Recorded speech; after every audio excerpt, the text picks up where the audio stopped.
আসসালামু আলাইকুম ভাই বোনেরা, মোর চ্যানেল দিয়ে আপনাকে সবাইকে স্বাগতম। মুই কৈতরের গোস্ত রান্ধে দেখাম। প্রথমে কৈতরের গোস্তরা দিলাম, এরপর দিলাম কয়ে 2টা আলু পেঁয়াজ কুচাইনে দিলাম, আর দিলাম রসুন আর আদা বাটা, আর 2টা টমেটো দিলাম, আর মরিচের গুঁড়ি দিলাম, হলদির গুঁড়ি, জিরার গুঁড়ি, আর তেজপাতা দিলাম 2টা, আর 2টা দিলাম এলাচি, আর 2 দিলাম দারচিনি, 3টে দিলাম লবঙ্গ, আর একটু লবণ দিলাম। এরপর দিলাম একটু করবো তেল। সয়াবিন তেল খাইলে এরা সয়াবিন তেল দেন, তাই মুই খেয়ে করবো তেল হইলে তুমি করবো তেল দিছি।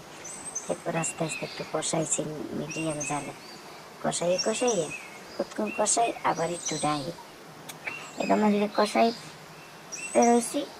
এরপর দেখি কষাতে কষাতে একটু নিচ দিয়ে লাগছিলে, পরে অল্প একটু পানি দিছি, দিয়ে আবার ঢাকিয়ে থুইছি।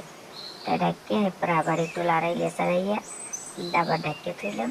পরে উড়াইয়ে দেখেছে না পানি হেঁটে উঠার নিয়ে গেছে, আর দেখি 50%-এর মতো সেদ্ধ হয়েছে। এখন পরে পানি দিয়ে দিলাম, 1 মগ পানি দিছি, কারণ আমি কবুতরের মাংস একটু ঝোল ঝোলই পছন্দ করি।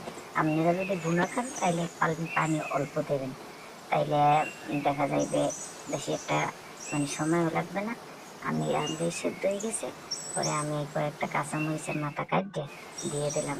আপনি সব তরকারি এই যে উড়ানোর আগে আগে আপনি 2-3 টেবিল কাঁচামরিচ দেবেন, সেই তরকারিটা অন্য একটা ঘ্রাণ লাগে। তাই আমার অনেক হয়ে গেছে। এখন আমি বাইকে বুঝি আমার পোলাপান রেডিতে আছে। আমরা অল্প মানুষ, আমাকে একটা কবুতরের ভালোইভাবে হয়ে যায়, আমাকে তৃপ্তি সহকারে আমরা খাইতে পারি। তাই আপনারা দোয়া করেন, আমি দোয়া করি আপনাদের জন্য। আল্লাহ হাফেজ, সবাই ভালো থাকেন।